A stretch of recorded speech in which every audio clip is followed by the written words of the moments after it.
people mabuhay. Di na pa kanta. So mga kanani, kaya ang nanay nyo may basher. Thanks to you, may na-content ako. Hindi, charot lang. Ang basher ko, utak ko lang naman. So kung nakikita nyo yung kulay ko dyan, parang morena. O, pakatitigan mo, ganyan ang kulay ko ha. Ganyan ang kulay ko. Wala yung filter. Tapos, wala po yung ilaw ha. Bali, ang nakaano lang po dyan yung bintana. Tapos, yung bintana po dyan, hindi po totaling bukas. Parang may anahagla sa bintana. Anahag sang kasunaan sa bintana. Niyan po, pagkalaw sa nakpanit, kuan na, may nailaw ha. I-mix ko na lang ha, Waray and Tagalog. Baka hindi mo pa ma-understood at maintindihan ang sinasabi ko, no? Sige, i-mix ta, kay ka makaarawod man, no? Ngan wag ka pong mag-expect na yung balat ko ay kasing kinis ni Marimar.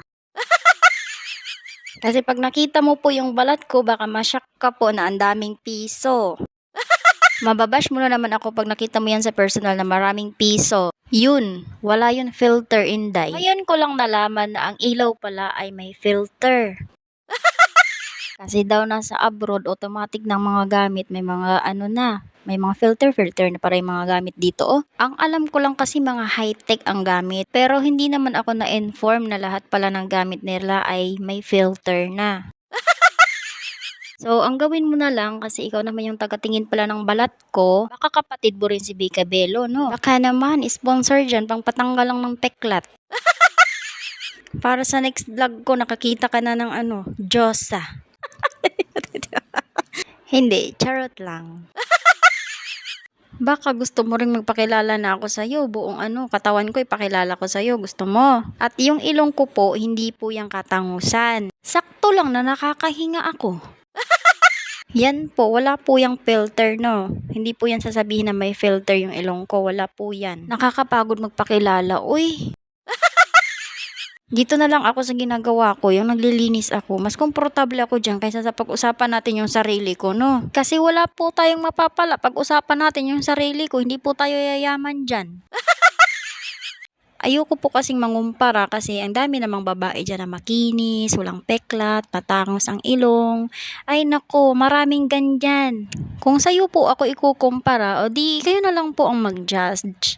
O di ba nabulol pa sa judge? So, don't worry, hindi ko naman napapakita yung pagmukha mo dito. Respeto ko pa rin yung pag-fest mo dito, no? Siguro, trip mo lang ako, kaya siguro nagsabi ka ng ganun sa akin. Huwag kang mag-alala, madami yung nagsabi sa akin yan, hindi na ako magtataka. So, anyway, tapusin ko na lang tong ko sa'yo kasi nakagawa ako ng content dahil dun sa'yo. Maraming salamat! Ang mapapayo ko lang po sa'yo, huwag niyo pong tingnan ang panglabas na anyo. Lalo na po kung hindi nyo kilala ang isang tao. Kasi baka mamaya po yung mga linalait o binabash nyong tao ay may pinagdadaanan, dagdag lang po kayo sa stress ng isang tao. So kung may nakikita man po kayo na alam nyong mali sa paningin nyo, just lock and silence. Oh, napa-English na. Oy, napulot ko lang yan dito. Wag kang Sa susunod po, kung may nakikita kayong mali sa paningin nyo, tumahimik na lang po kayo. Wag kang Hindi po next time, wag na lang po kayong maingay kung may nakikita kayong mali. Mga kanani, may kaaway ako. Pa-help naman, oh.